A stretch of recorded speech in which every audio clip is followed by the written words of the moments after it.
ខ្ញុំមិនជឿថាមានអ្នកណាអាចបិទជ្រុលអគ្គិសនីរបស់ខ្ញុំបានទេ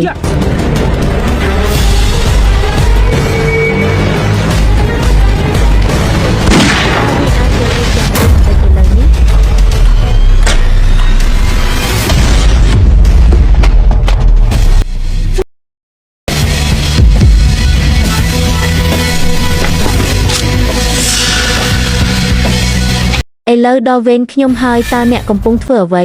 កុំរញ៉េញ៉ៃអីគាត់កំពុងកាន់ខ្សែក្រវ៉ាត់តើអ្នកបានប្រគល់វាមក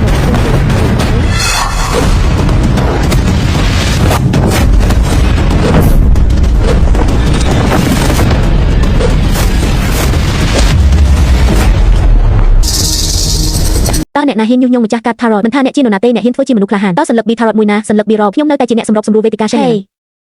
តើអ្នកគិតថាខ្ញុំជាមនុស្សមិនមែនទេហ៊ានប្រព្រឹត្តចំពោះខ្ញុំបែបនេះដោយរបៀបណា